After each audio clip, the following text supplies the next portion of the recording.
Hogwarts Gene-Splicing Prodigy, Magical Creatures meets Sci-Fi. Like, share and subscribe. Episode 61. 62 reserved for probation. The power of the ash snake. Dumbledore didn't answer Hagrid's words immediately, but turned to look at Phoenix Field, who was standing by the window at the moment, and asked in amazement, "This is your Phoenix, Peter? It's so beautiful. Although it will make Fox angry, but I still have to say he's better looking than Fox." Peter happily introduced, "This is my partner, his name is Field." Dumbledore nodded after listening. "Field, the name of the wilderness, a good name." Then he said with a smile, "There has always been a saying in the Dumbledore family, as long as the Dumbledore family encounters difficulties, the Phoenix will appear. When I knew that you would summon the Phoenix, my first reaction was that you belonged to the Dumbledore family. It was only after I learned about it later that I realized that it was not. But I am afraid that you will be constantly suspected of being a member of the Dumbledore family in the future." Of course Peter knew that he had nothing to do with the Dumbledore family, so he said calmly, "It's not true if it's fake. Let them guess, I'm not a real member of the Dumbledore family." Dumbledore admired Peter's state of mind, and waited until he had finished drinking his tea before revealing the purpose of his visit. He looked directly at Hagrid and said, "There was an accident at the school just now, and a fire broke out in Professor Keltburn's office, burning the contents to ashes. After a careful search, I found out that there are some eggs of fire-gray snakes there. Fortunately, his office was sealed with a layer of iron sheet by Filch early, so that the fire-ash snake inside did not escape. Only you, Hagrid, know where Celtic Born is, so please let him know so he doesn't put such dangerous things in school in the future. Minerva is angry now, please don't come back for now," said Dumbledore and laughed to himself.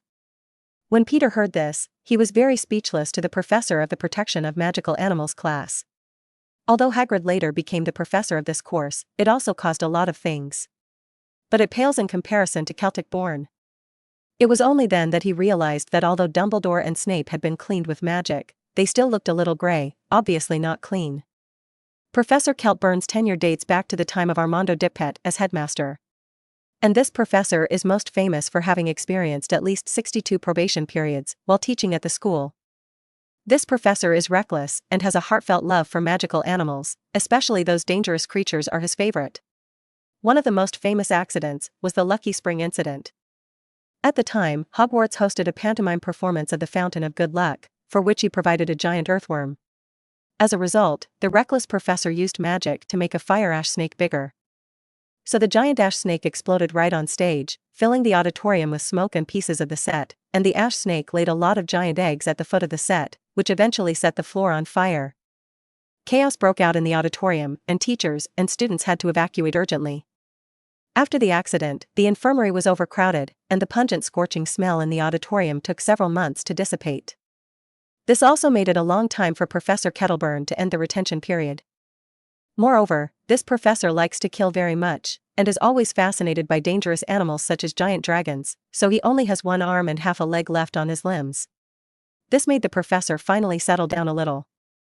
But now the professor is hiding the fire snake in his office again, so it can only be said that the old man's desire to die is still the same as before. You must know that the fire ash snake is a snake with a lifespan of only 1 hour and high medicinal value. Peter had seen pictures of fire-gray snakes in Fantastic Beasts and Where to Find Them, which were red-eyed, slender, and grayish-white.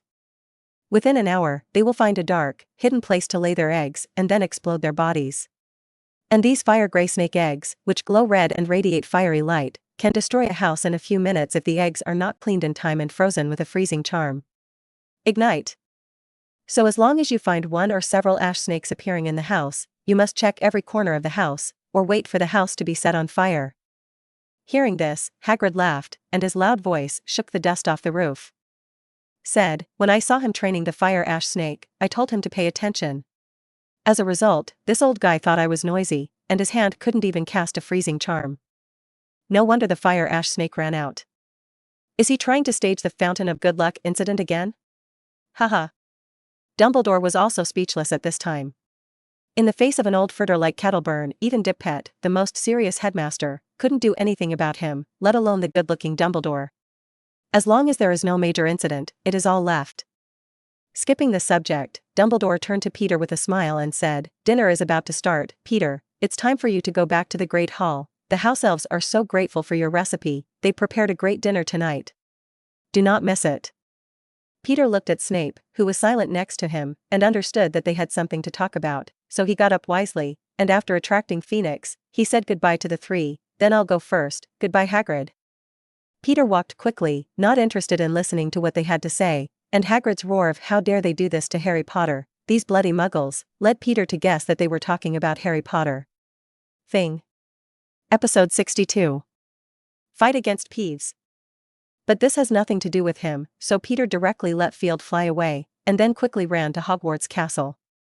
As soon as he came outside the auditorium, Peter saw that on the second floor, Peeves was holding a chalk box, playing against the Weasley twins, and throwing things at each other. Peeves has a wide face and a big mouth, dark round eyes, and wears fancy clothes. Unlike other ghosts who can't touch things, Peeves has existed since the beginning of Hogwarts. He is a ghost, a collection of mischievous spiritual energy by students. So unlike ghosts, Peeves can touch entities and move them. Peeves loves mischief very much, and aside from a little respect for Dumbledore, only Barrow, the ghostly blood of Slytherin, can keep him in check. Weasley's little brat, look at the trick. Peeves came directly to a trick, and threw all the chalk tips at the twins, and the two brothers screamed. Seeing this, Peeves, who was floating in the air, danced happily. George and Fred also cooperated with each other. They picked up the chalk on the ground and threw them at Peeves in the air. They were all dodged by Peeves. Various humiliating actions. Peter looked at this scene speechlessly and asked, George, Fred, how did you get Peeves? Let him play tricks on you like that. As soon as the twins saw Peter, they greeted him happily, with chalk marks all over their faces, and said helplessly, no, we're just playing with Peeves, and he promised that if we could hit him, he would take care of us on night tours in the future. As cover. It's just that Peeves is too cunning, he can hide himself in the wall to avoid the attack, let us have nothing to do with him. Peeves floating in the air, flashing his evil round eyes, said to Peter with great interest, Slytherin kid, are you also going to play with me? Peter doesn't want to provoke him, Peeves' existence is inexplicable, he is the collection of the emotions of all the students who have been oppressed for thousands of years. He is the most troublesome mischief, and the hopeless king of destruction. There have been many school administrators trying to get Peeves away, but in the end they didn't succeed. One of the most famous was in 1876, when the administrator Langkoros Kalpe carefully laid traps, using as bait various weapons that he thought Peeves could not resist, and then prepared a huge bell jar with various all sorts of staking spells, ready to cover Peeves when he gets to the trap. But Peeves not only escaped easily, he sprinkled broken glass in the hallway, and even avoided a trap consisting of several machetes, a crossbow, a short gun and a small cannon. Peeves, for his own amusement, shoots the windows at will, putting everyone's lives in danger, and the castle is evacuated. The 3-day standoff ended with Headmistress Eupratia Moore agreeing to sign a contract that gave Peeves additional privileges. Perks include allowing Peeves to swim once a week in the boys' restroom on the ground floor, prioritizing stale bread from the kitchen, and a new hat that must have been made by the gracious Lady of Paris. After the resentful caretaker Carl retired early for health reasons, no attempt has been made to drive the most undisciplined resident from the castle.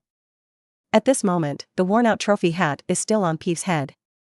He is doing all kinds of exaggerated movements in midair, his eyes are full of all kinds of prank thoughts, and the target is Peter below. Peter saw through Peeves' intentions and warned, Peeves, I'm going to tell Barrow the Blood. Peeves' offensive paused, his eyes hesitated, and when Peter thought he would restrain himself, Peeves took out a pile of chalk and threw it at Peter. Ha, Slytherin's little brat. Do you think Peeves is frightened? You want to scare me with Barrow, watch me fire. Peeves kept throwing chalk down, his pockets looked like after casting the space expansion charm, the chalk ends are always thrown away. Peter was already prepared, and the words armor and bodyguard blocked all the chalk heads. But the Weasley twins on the other side were even worse. Peeves' chalk head was not accurate, and they were directly included in the attack range. When a circle hit, they were covered in chalk dust. Peeves was not reconciled, and took out a few pieces of moldy bread and threw it down at Peter, which was easily resisted by Peter's spell. Peter is not someone who can't fight back. With a wave of his wand, the chalk and old bread on the ground around him floated directly, and then accompanied by Peter's waddy-wassy. All the floating things were like arrows fired, Peeves straight into the sky. Before Peeves could react, the overwhelming attack came immediately, leaving him nowhere to stop. Even the hat was hit by the head of the chalk, and a lot of chalk dust fell. Peeves shielded his hat in embarrassment for a while, then took advantage of the pause in the attack, made a rude gesture directly to Peter, and ran away through the wall. Cool. The Weasley twins watched in amazement as Peter drove Peeves away in a few seconds, giving him a thumbs up. Meow. Peter was about to say something when a skinny cat rushed out of the corner. Come on, it's Filch's cat. He's coming. The twins dragged Peter and hurried away. Peeves had made the place full of chalk and dust. If they didn't go, Filch caught him. He doesn't care whether it's Peeves or not. The Weasley twins didn't breathe a sigh of relief until they rushed into the auditorium, and Peter reluctantly tidied up the ruffled sleeves before saying, "We just need a clean spell to remove the dust and chalk. If the head is taken away, even if Filch comes here, there is no reason to punish us." The twins rolled his eyes at him and said in unison, "We're not you, we don't know this magic at all. And that's what Peeves did, why do you want us to do it? Besides, this old guy almost caught us several times, so it should be let him do more work and save him so much energy to chase people." Peter was speechless. It wasn't long before he went to school, and the twins were so misunderstood with Filch, I'm afraid there will be some troubles in the future. Episode 63. Is the food changed? Magical thinking. In the evening, the teachers and students of the whole school enjoyed a very delicious Oriental food in the auditorium. Everyone was wondering if something big happened in the school, so they made such a sumptuous dinner. It wasn't until the big mouth Alan White showed others that it was Peter's masterpiece that everyone knew that tonight's food was a recipe specially provided by Peter York of Slytherin. Everyone was obsessed with it after the dinner, and said that if it will always be this kind of dinner from now on, it doesn't matter even if it's a fat ball. The twins even disregarded Slytherin's disgusting attitude, and came directly to Peter's side, put their arms around his shoulders, and said, "Peter, if you have any other dishes, please don't be stingy, donate them all. This Oriental food is really amazing. It's delicious. I feel like I have lived in vain for the first 11 years. Those things I ate before felt like pig food." Peter silently watched the twins play tricks, and then said helplessly, "I have given 3 thick cookbooks to the house elves in the back kitchen, which are Oriental, French, and Italian. Among them, there are only Oriental recipes. Hundreds of gourmet recipes, so you can eat them all in the future. Of course, the premise is that the school's funds can be supplied." Regarding funding, as twins born in the wizarding world, George patted Peter on the shoulder and said with a smile, "The question you asked makes me finally think that you are from the Muggle world." Looking at Peter's puzzled eyes, Fred explained, "Although magical transformation must follow Gamp's basic transformation law, it cannot turn other things into food, nor can it be turned into delicious food out of thin air. But it can make the original food bigger. Some." Seeing Peter's clear eyes, George continued, "Just like our family, my mother prepares food for 9 people every day. If I only rely on my father's salary, I can't support the whole family, but I can use magic. The serving of food has become larger and larger. This way, there will be no shortage of food." Although Peter has read a lot of books, he still has common sense about the magic world, which is all from the memory of his previous life, so he has only a limited understanding of it. But he didn't expect to be able to do this. Therefore, you only need to prepare a small portion of food in advance, and then use the expansion spell or copy spell to make it bigger and more numerous.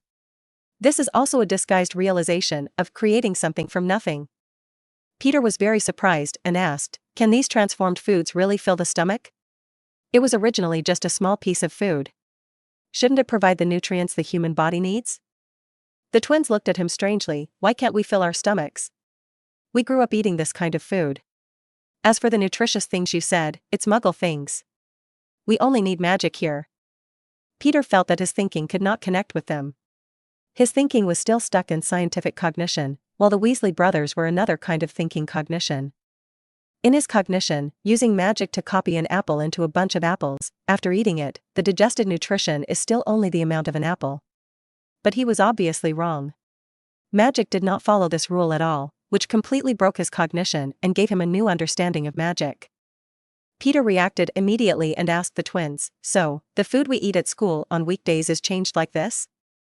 The two nodded as a matter of course, otherwise where do you think you got so many students' food? And Hogwarts doesn't charge students money. But I heard that the school still has school administrators. Don't they give the school money every year? Where does the money go? Peter asked curiously. The twins shook their heads, they didn't know either. Alan White, who was on the side, interjected and said, "I know that Hogwarts has 12 school directors, and they send a sum of money to the school's account every year. This money is used to repair the castle and purchase teaching utensils, and salaries for professors. As for food, only a small percentage. Now Peter has figured it out.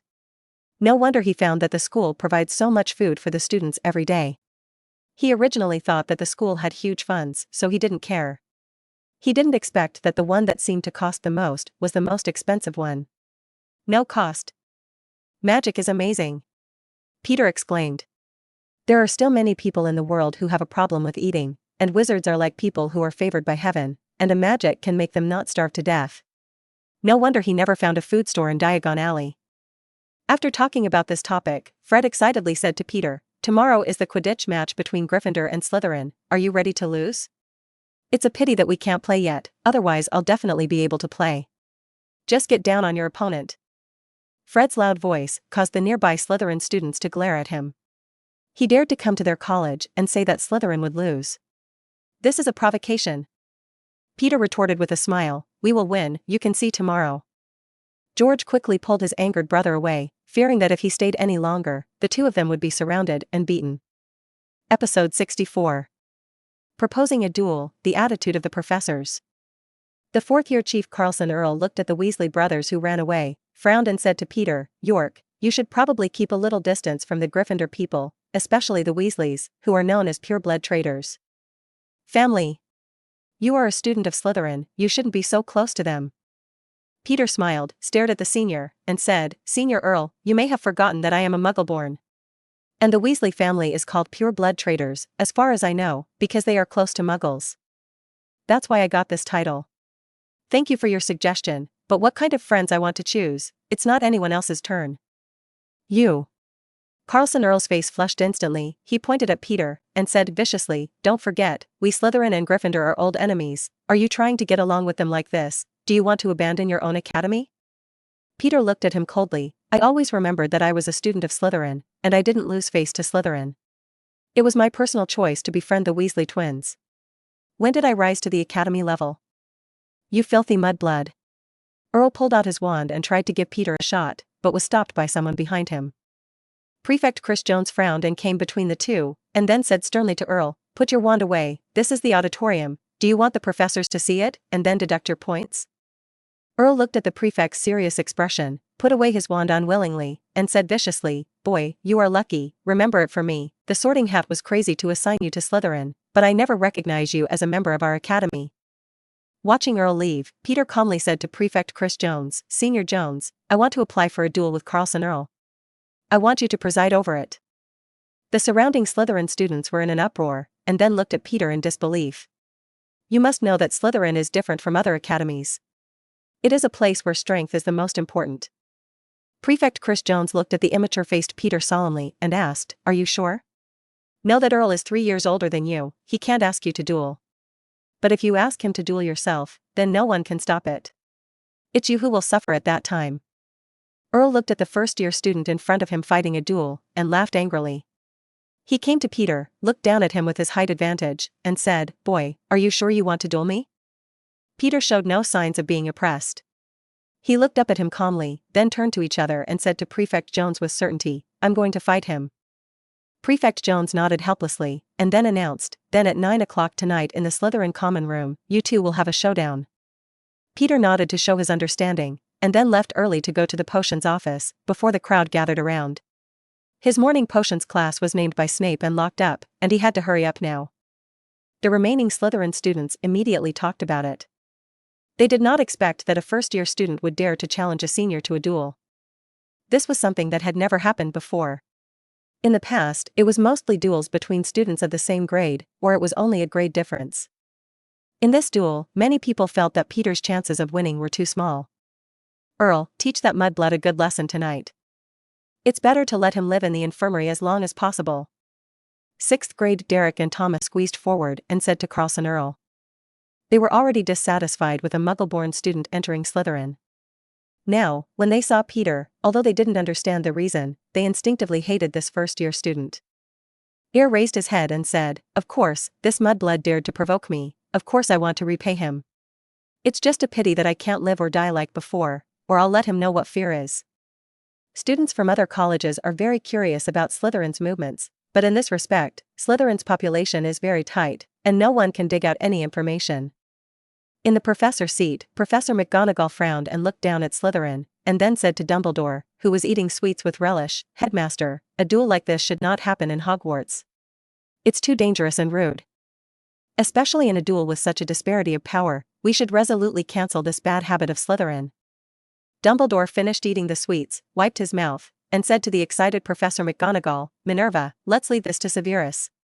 Although I don't approve of such dangerous behavior." But at this point, Slytherin's parents and school administrators all agreed that this is a 1,000-year-old tradition of Slytherin Academy and should not be cancelled. Therefore, I can only try my best to ensure that there will be no major accidents. The rest can only be decided by their own academies, and I can't interfere too much. Hearing this, Professor McGonagall could only sit down dissatisfied, and then said worriedly, "Peter's child has only come to school not long ago. Although he is very talented, it is too dangerous for the last 4th grader. I don't know this. Why did the child agree to come down? This is too reckless." Dumbledore smiled and said to McGonagall, "Minerva, you underestimate that guy. This kid can't be described as talented anymore. Do you remember when you first succeeded with super armor protection?" Professor McGonagall thought for a moment, "About 7th grade. Flitwick, who was standing on the high stool to reach the dining table, interjected, "Peter, after I taught him the notes for half a day, he used the super armor. I was surprised at that time. I have never met such a gifted and detached child, and casting magic is as simple as eating and drinking. So I invited him into my spell club early in the morning. Tomorrow night is club party time. This child it will be surprising." McGonagall was surprised. "Felius, you gave him your notebook? And you invited him to the club? Did this help you? After all, he's only an 11-year-old. Flitwick shook his head and said, "I have never seen a child as mature as him, not even the 6th and 7th graders. Besides, he has already shown me all the content of the 1st grade, and he can't change it anymore. All right. So I gave him the notebook and let him study without delaying his talent. Honestly, I wish he was a student of Ravenclaw, but Severus, let him meet such a talented student." Episode 65. Snape's Concern, Ellen's Way. In the potions office, Peter knocked on the door and went in, only to find that Snape had just finished boiling a pot of potions. Peter looked at the pale green liquid in the cauldron and asked curiously, "Professor, what kind of potion is this?" Snape removed the alcohol lamp, then used magic to summon a few glass bottles, handed them to Peter, and said with a blank face, "This is a bone potion, prepared for tomorrow's Quidditch match of the little monsters. You bring the potion packet up, don't spill it, or tomorrow's broken bones won't have any potions to drink." Peter hurriedly took the glass bottle and filled it with a spoon. Snape was idle and did not leave, but looked straight at Peter, who was working with his head down, and asked, "Are you going to duel with the 4th grade students? Don't you continue to hide?" "Ah?" Peter looked up at Snape in surprise, wondering how quickly he knew about it. He just came out of the auditorium, and he didn't see anyone coming here faster than him? Seeing that Peter couldn't figure it out, Snape sneered and said, "Dumbledore cares about you very much. He just messaged me directly, asking me to pay attention to your duel. Don't get hurt in the duel." Hearing that it was Dumbledore, Peter had no doubts, continued to fill the potion, and said, "Maybe Dumbledore is not worried about me, since I dare to fight Earl. It shows that I have the confidence to defeat him. I am a Slytherin, Professor. You should know that Slytherin is the best at judging the situation and never puts himself in a dangerous position." Hearing Peter's words, Snape raised the corner of his mouth and snorted coldly, "Confident boy, I hope your duel later will be as you said." After filling the potion, Peter got up, "Professor, I'm done. What else do I need to do? Come on, take this opportunity to think about how to save your life in the duel," Snape said impatiently. Peter smiled, "Okay, Professor, I'll leave first." Then he was about to go out. Wait. A bottle of potion flew in front of Peter. "This is a healing potion, in order to prevent you from being carried into the infirmary and embarrassing Slytherin." Taking the medicine bottle, Peter showed a sincere smile on his face. "Thank you, Professor. I hope this bottle of medicine will not be used." With the potion, Peter left the office. He didn't go directly back to the Slytherin common room. It was only 7:30, and there was still more than an hour left. He didn't want to be surrounded by people so early, so he came to the library.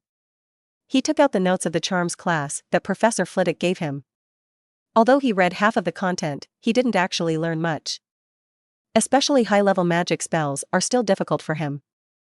Being able to cast the super armor and body protection is not only due to some luck, But also because he knew the basic version of the armor and body protection early on, so he was able to learn this advanced spell in one step. In the notebook, some spells are common spells in textbooks, but the standard gestures and recitations in the book are different. Professor Flitwick's spells are all his improved spells. For example, the simplest levitating spell, the book only says that the gesture is first wave and then shake and then recite Winga dim leviosa, which can float objects. But after Professor Flitwick improved it, when waving his wand, he only needed to make a half circle to make heavier things float, and it also saved a third of the magic power. And there is a way to use the floating spell on yourself, so that you can float out of thin air. Although the flying speed is not fast, it is also a very useful skill. When Peter was immersed in the knowledge of magic spells in the library, the Slytherin common room was very lively, and duels were rare, especially when a first-year student took the initiative to challenge a senior, so everyone watched the excitement in the common room. Everyone is in the mood to watch the fun, especially some people. Although Peter has contributed several points to Slytherin in this month, he still cares about his non-pure blood status, even if he is a mixed blood can be. But Peter directly stated that his parents were muggles, which broke the psychological boundaries of some students.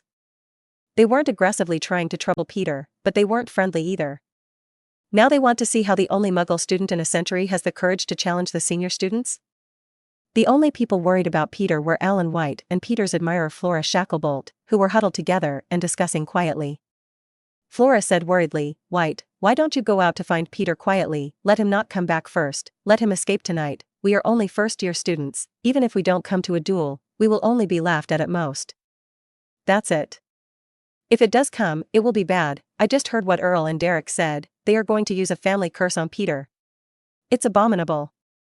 Alan White shook his head, "I've lived with Peter for a while, and I know his character. Since he's taking the initiative to fight Earl, he'll never break his promise. We can only figure out how to make Peter, you won't get hurt in a duel." Flora said anxiously, "But during the duel, no one is allowed to help. At that time, a barrier will be erected around the two to prevent others from participating." "No one is allowed?" Alan pondered this sentence, then his eyes lit up and said excitedly, "I have a solution." Episode 66. Is Peter scared? Almost late. Flora hurriedly asked, "What can I do?" Alan said confidently, "Have you forgotten that Peter has a phoenix? It's a super magical animal that can fight a giant dragon. And the magic band can't stop it. If Peter is in danger, the phoenix can help him block the attack." Flora relaxed a little after hearing this, but asked worriedly, "What if they ask not to use phoenix?" "The phoenix is Peter's pet, of course it is part of his strength.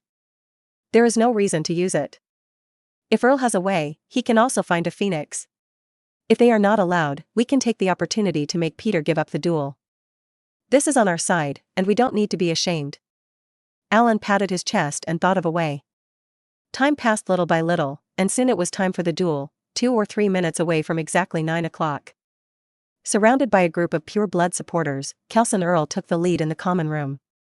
He glanced around and found that Peter was nowhere to be seen, and immediately sneered, "The time is almost up, Peter York, that mudblood.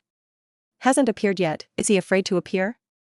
"Peter is not afraid, when the time comes, he will definitely appear." Flora stood up and retorted. Earl looked at Flora who was speaking for Peter, his face darkened, and he said with a disappointed expression, "Flora, you are the heir of the Shaker family, one of the 28 pure blood families. You speak for a mudblood like this. Aren't you afraid of embarrassing your family? Obviously we have different views on the shame of the family." "Earl," Flora said arrogantly, "and please call me Shacklebolt, I don't think our relationship is close enough that you can call me by my Christian name." Earl blushed, his family was just a small pure blood family, not the holy 28 pure blood family, so in the concept of pure blood, Flora Shaker was nobler than him. He ignored Flora directly, but looked at Alan White on the side, and asked, "White, you and that mudblood are roommates, do you know where he went? It's going to be a duel now, he hasn't appeared yet, are you afraid to come to avoid the war?" Alan suddenly sank his face and said in a cold voice, "Don't ask me in such a tone, if you want to trace the origin of pure blood, our White family was pure blood 400 years ago. And I remember the magic world more than 100 years ago. It doesn't even have the last name Earl." Earl was speechless for a moment. The pure blood identity he should be proud of at ordinary times was insignificant among these pure bloods, with a longer history than theirs. The wizarding world's definition of pure blood is that both parents are wizards, so with the exception of pure blood families like the Blacks, which go back even before Hogwarts was established. Most of the other pureblood wizards were first descended from Muggle wizards. Although some radical pureblood wizards have denied the claim that their ancestors were Muggles, and fabricated their family as a descendant of a disappeared pureblood, or a branch of a foreign pureblood family, this kind of you can only fool your own nonsense. But these wizards are still proud of their pure blood and despise half-blood wizards, as well as contempt for hemp wizards. It was 9 o'clock sharp, and Peter hadn't appeared yet.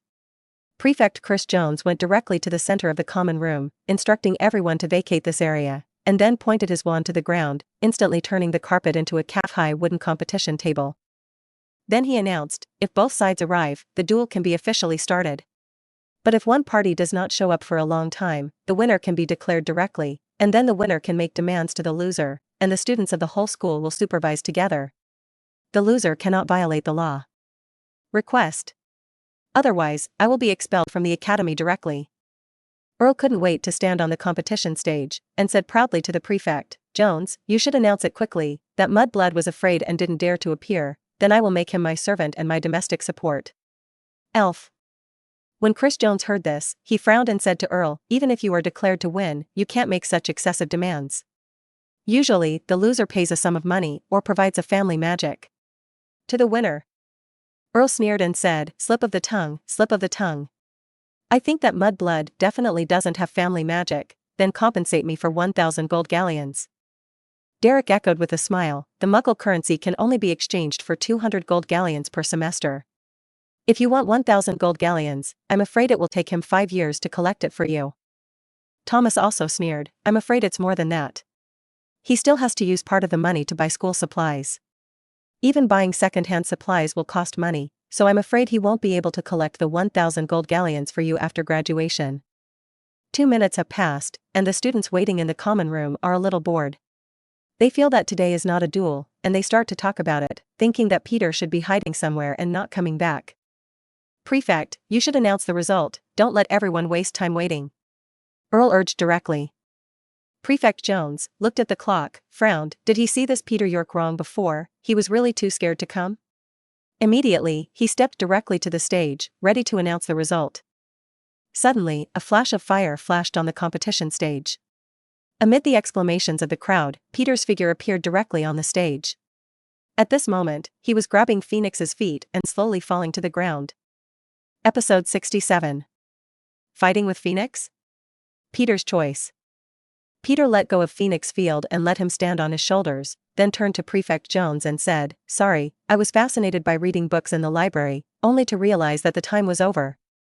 So let my Phoenix directly sent me here, so the duel shouldn't be abolished, right? Prefect Chris Jones was taken aback by Peter's astonishing appearance. After a while, he came back to his senses and hurriedly replied, not yet, you can continue the duel. At this moment, the people in the audience suddenly burst into a commotion. Everyone was shocked by this way of appearing, and looked at the phoenix on Peter's shoulder with admiration. Merlin Stinky Socks. How could I have never met such a pet that can apparate with its owner? I really want a phoenix, a Slytherin 5th grader exclaimed in amazement, his eyes full of the phoenix. His roommate rolled his eyes at him and sneered, you think too beautifully. Currently, in the magical world, only Dumbledore and the boy in front of him have a phoenix.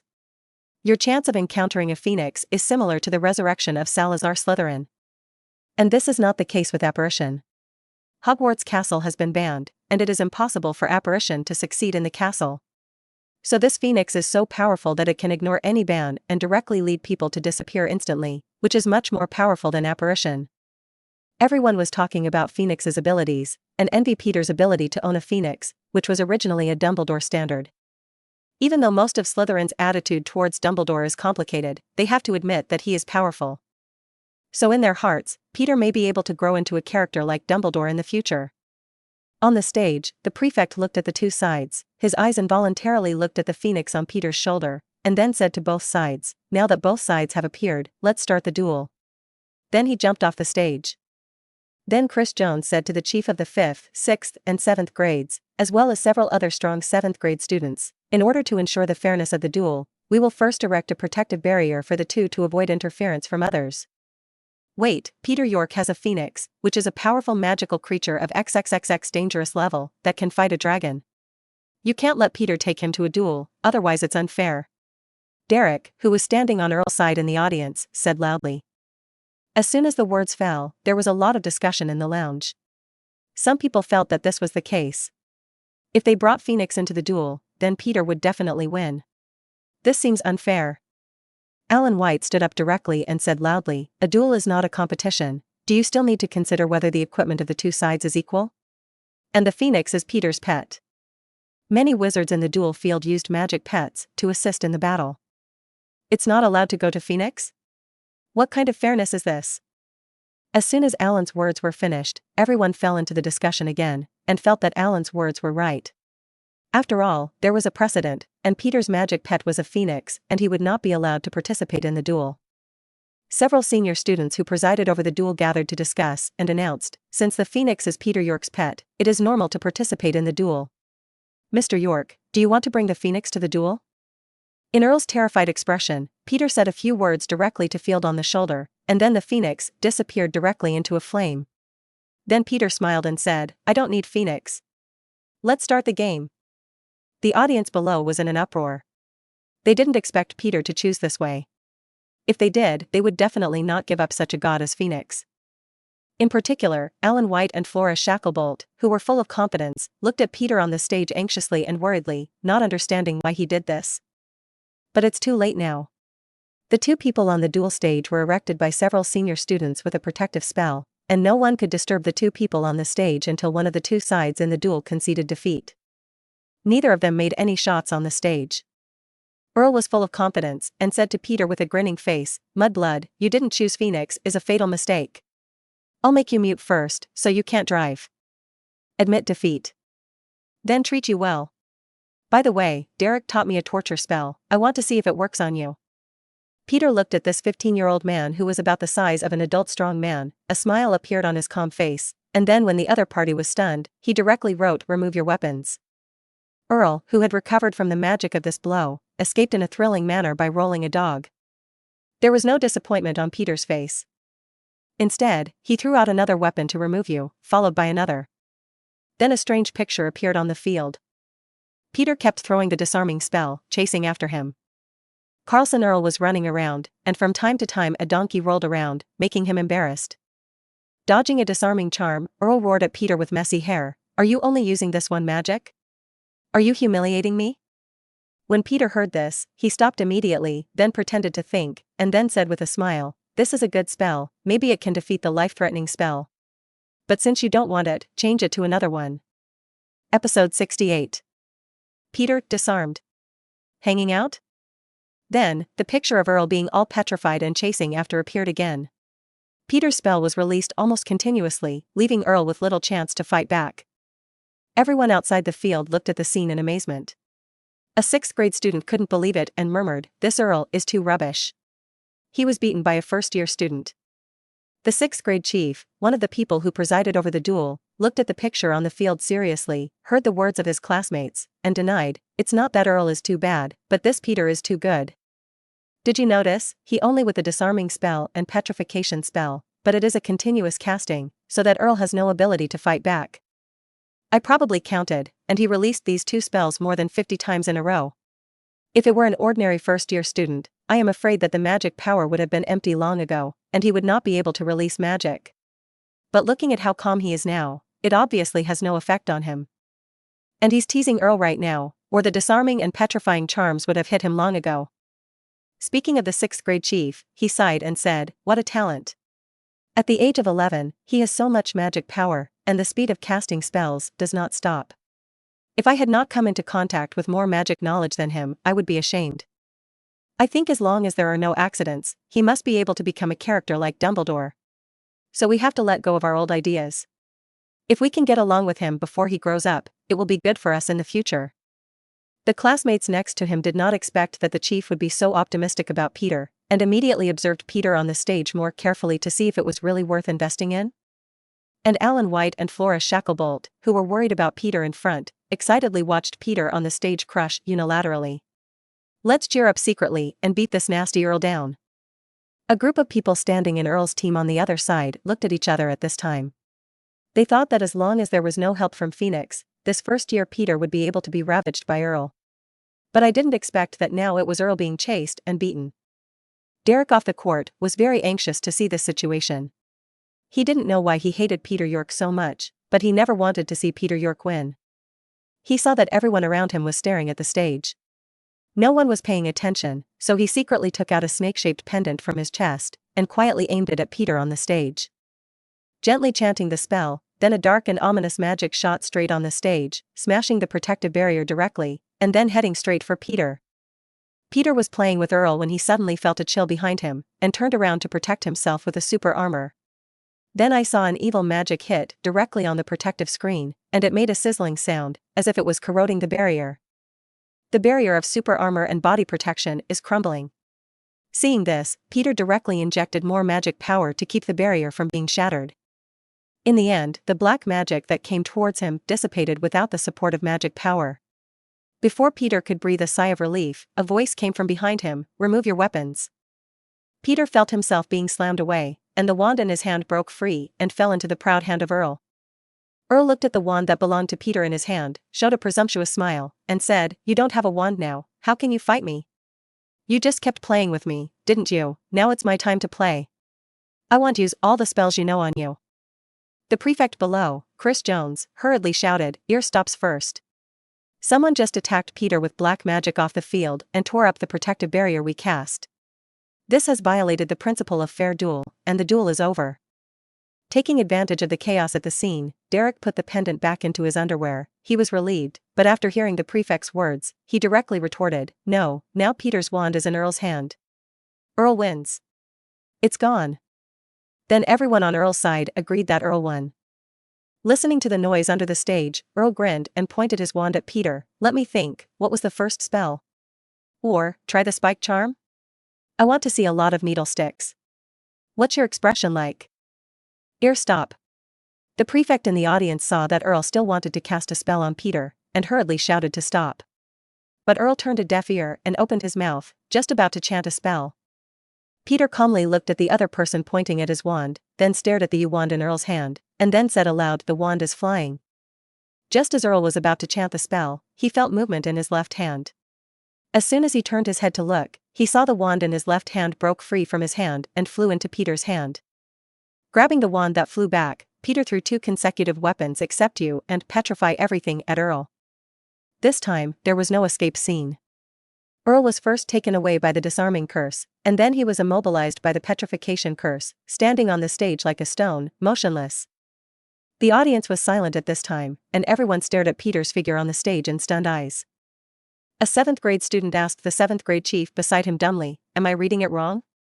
Why do I seem to see a first-year student who used a wandless spell to recall his wand? Am I dreaming?" Episode 69. Stun everyone, the reward for the winner of the duel. The chief was also in a trance and said, "Am I dreaming too? When did it become so easy to cast spells without a staff? Merlin's beard, what a freak." 39. Derek, who had just wasted a very precious magic item to help Earl win the duel, was full of disbelief at this moment, and his mouth was straight. "This is impossible." 35. Now in the wizarding world, wandless casting is the top ability, and almost all wizards are no different from muggles as long as their wands are disarmed. Therefore, the most serious punishment in the wizarding world is to have their wands broken. Perhaps only great magicians such as Voldemort, Dumbledore, and Nicole May could cast spells without a staff. Although the power of wandless spellcasting is small, far less than when using a wand, it can save his life at a critical time. For example, when Peter was charged with his wand just now, when he casted a spell without a wand, he caught the opponent by surprise, and finally turned defeat into victory. So far-sighted wizards want this ability, but wandless magic requires hard work and a bit of luck in addition to talent. Talent accounts for a large proportion of them. Without talent, even if you practice for a lifetime, you may not be able to enter the gate of the wand caster. At this time, among the onlookers, the 1st and 2nd grade students began to look at the people on the stage with admiration, while the senior students had complex expressions, envy, jealousy, respect, and various emotions. Such a character is destined to be, the future is extraordinary. They need to think about how to befriend him. Among the extreme pure bloods in Earl's support group, some people began to fall into confusion. In the concept they have always accepted, pure blood is noble, more talented than muggle wizards, and powerful in magic. but now it has been broken by a Muggle wizard, and they can no longer blindfold and say the opposite of the truth. And people like Derek are envious with deep hatred. In their cognition, such people who break the rules are aliens and should not exist. This will tarnish the pure-blooded sacred concept. Prefect Jones came back to his senses, still with shock in his eyes. He climbed the wooden platform, came to the middle, and then asked in comparison, "Can I remove Earl from the petrification curse?" In the past, he would have solved the spell directly, instead of asking the coercion first. Peter looked at Earl, who looked like a stone sculpture, and said to him with his wand, "Stop the spell." 39. The petrified Earl didn't have the arrogant look he had before, but hurriedly ran to the side to pick up his wand, and then stood quietly waiting for the result. Although he was hit by the petrification curse, his mind was still clear and he knew the whole process, so he kept silent about Peter, whose strength far surpassed his own. The prefect looked at both sides, then announced, despite a surprise attack in the middle that left Peter York's wand disarmed, he was able to get his wand again and beat the other. "So we think this duel, Peter York wins. Does anyone disagree with that?" There was no objection off the court, and those who had a heart to object also died down. After all, this duel was plain and simple. Peter York always crushed his opponent. Even if there was a change in the middle, Peter did not lose, so no one can open their eyes and object. Even Earl on the stage bowed his head in silence, acquiescing to the result. Seeing this, the prefect declared again, "Then the duel is won by Peter York." Then he looked at Peter and asked, "Mr. York, what do you need to ask Earl?" "It can be money, but the money can't exceed 1,000 galleons. It can be an isolated pure-blood magic book, but it can't exceed 5 taels. Then. Or some other requirements are fine, but not too much. Because this is only a duel within the Academy, and the Ministry of Magic has abolished duels, so it is not good for both parties to make a big noise. In the past, in wizard duels, one party was killed, and then the property of the losing party belonged to the winner. But this situation can no longer happen in the duel now, so the winner can ask for some compensation from the losing party. Mr. York, what is your request?" Everyone looked at Peter, wanting to see his options. Peter thought about it carefully, and then said, "I want 5 copies of the Earl family magic books, but I need him to promise not to fool me with other magic books." The prefect was stunned for a moment. He thought that Peter would choose 1,000 gold galleons, or some other requirements, but he didn't expect to choose a magic book. Although magic books are precious, unless they are people who like to study, pure-blood wizards generally only use them as collectibles to show their family heritage. Some poor pure-blood wizards even sell magic books on the black market. So most pure-blood wizards don't take magic books very seriously. The prefect asked again, grave accent, "Mr. York, are you sure you want 5 magic books?" "Of course you don't have to worry about being deceived, all of us who participated in this duel know it. So unless the Earl family is willing to carry the reputation of the oath-bearer and be spurned by many pure-bloods, they will definitely bet about 3 complete handed over to your hands." When Peter heard this, he nodded happily. "I need 5 magic books from their family. After all, knowledge is the ladder of human progress." 99. The prefect nodded, then looked at Earl on the other side. "Mr. Earl, are you sure, good, that you can hand over the 5 magic books in your family's collection to Peter York?" 35. Earl nodded in surprise at this time. He thought he would lose 1,000 gold galleons. For the Earl family, whose family was not too wealthy, this sum of money was cutting meat. But the twists and turns, Peter actually chose the magic book that was the least valuable in his eyes, and could only be used as a collection.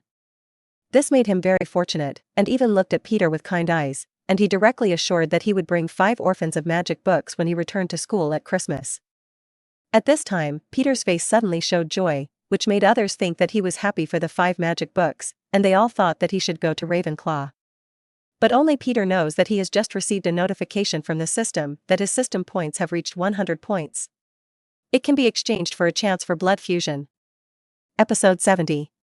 Snape's appearance, the Raiders panic. When the duel was over, Prefect Jones stood directly on the podium, looked at the personnel below with a stern expression and said, "Since the duel is over, it is time for us to discuss the sneak attack just now. We have said repeatedly before the duel that other people must not participate in the duel process. But I didn't expect that some people would be disobedient, and they had the audacity to release black magic. This is a very serious behavior. That black magic it is deadly enough to easily smash the magical barrier that several of us have jointly arranged. I will report this matter to the Dean for handling." If it is discovered who did it, I will be fired." When Derek in the crowd heard this, his expression suddenly became tense, and he lowered his head even lower for fear of being found out that he did it. "No, I'm already here." Snape's mellow voice sounded directly in the common room. "I saw that at the gate." Professor Snape lifted the illusion of the body and appeared in front of everyone, looking like he had been here for a while. As soon as Derek saw Snape, his face turned pale, and he kept praying that the sneak attack just now was not seen by him. Under the awe-inspiring gazes of the crowd, Snape walked from the aisle formed by the students to the competition stage, waved his wand, and the wooden stage returned to a carpet. Then looking at the students around him, he said indifferently, "Since the duel is over, what are you doing here?" When the students heard this, they hurriedly left. Snape's aura was not something anyone could bear. Snape looked at Derek, who also wanted to leave, and shouted coldly, "Derek, stay." When Derek heard this, he turned his head to look at Snape's terrifying eyes, and stood there with a bleak expression, not wanting to be stared at by everyone's astonished eyes, and now he only wanted to finish it. Snape turned to Peter, his expression softened. "Come to my office with Derek, let's go." 35. Peter looked at Derek with a sad expression, guessed something, and stared at him coldly. The black magic, after smashing the magical barrier arranged by several senior students, could still be used in his. It takes a long time to dissipate under the super armor protection body. This is the idea of killing yourself. Follow Snape out of the common room and into the office. Snape closed the door as soon as he entered the office, then looked directly at Derek. "Do you know why I called you here?" I. Derek stood uneasy, hesitantly speechless, and cold sweat broke out on his face. "You used a very serious black magic on your classmates." Snape yelled at him angrily, "Did your brain get stung by the billywig bug? Such black magic is strictly prohibited by the Ministry of Magic. And you still use it on your own junior." If Peter York didn't respond in time, there is a corpse lying on the ground now. Do you want to be locked up in Azkaban for the rest of your life like your father? Under Snape's rage, Derek trembled and begged for mercy. "Professor Snape, please don't put me in Azkaban, I was wrong. I won't dare anymore." Peter on the side sneered, "Derek, if an apology is useful, what else does Oro do? Is it possible that killing someone can be forgiven just by saying sorry?" Derek said bitterly, "You have nothing to do, and I just want to interfere. I want you to lose, but I didn't expect the power of magic props to be so great." Looking at Derek, who still didn't know where he was wrong, Snape said disappointedly, "I will send a letter to your parents, and then you will decide whether you want to go private with Mr. York or go public. But I suggest you better ask Peter York's forgiveness to drop his charges against you, or you'll be expelled from school and even jailed in Azkaban." 55. After speaking, Snape said to him impatiently, "Go back and think about it. It's better to explain the situation to your family first with an L, and come back tomorrow night." 35. Derek opened his mouth to say something, but under Snape's gaze, he was speechless. Then he tried to intercede with Peter, but Peter treated him as an invisible man and ignored him. Derek left the office with a lonely look, leaving only Peter and Snape. Snape sat in his chair, looked at Peter earnestly, and said, "You should know that purebloods in the wizarding world are still powerful and complicated. Even if today's events are made public, Derek will be expelled from school. There are so many ways they can get away with it. So I hope that when you wait for Derek's parents to come to school tomorrow, you can take the opportunity to file a claim in exchange for him not being expelled from the school." Peter still felt a little aggrieved, and said unwillingly, "Then he used black magic on me, so let's just make up for it and pretend that nothing happened." Snape looked at the boy in front of him, and said solemnly, "As long as you raise your strength to the point where you don't fear others, you can stomp all of them under your feet. Even make them bow down to you. But here before, you needed to silently accumulate strength, especially many things in these pure-blood wizard families, which are not available outside. In exchange for these things, it is very beneficial to your growth." Snape said to him with satisfaction, "The reward you choose for winning a duel is a magic book, which is a good choice. The true heritage of the pure-blood wizard family has never been the number of galleons, but the accumulation of hundreds of years. Family magic, many of them don't even have a Hogwarts library, so you can collect more of these magic books. Slowly form your own foundation." Peter knew that Professor Snape was well-intentioned, so he nodded and said, "Then I will ask Derek tomorrow to use their family heirloom magic or an orphan book of magic in exchange for my not being held accountable. Let him continue at Hogwarts. I want to read." A smile flashed in Snape's eyes when he saw the student who knew nothing about it. Such a talented, cautious, and sane person, as long as he grows up, he might be able to match or even surpass Dumbledore. It's been a long time since Slytherin there has been a well-known great magician. Of course the notorious Dark Lord doesn't count. You go back first, come back tomorrow afternoon, don't talk then, listen to my arrangement, these pure-blood wizards are not easy to deal with. You have to be mentally prepared. Snape said. Peter nodded obediently, and since Snape had indicated that he wanted to be on his side, of course he was willing to believe it, and he said gratefully, I'm going to trouble you tomorrow, Professor. 35. Snape pretended to be impatient, go back quickly, I don't want to see you running around the castle during curfew hours, if I catch you, you'll know the consequences. Peter agreed with a smile and left the office. In the office, Snape's calm expression suddenly turned cold and his eyes were empty. He said towards the fireplace, how long have you been here, Dumbledore? I remember this is my office. Next,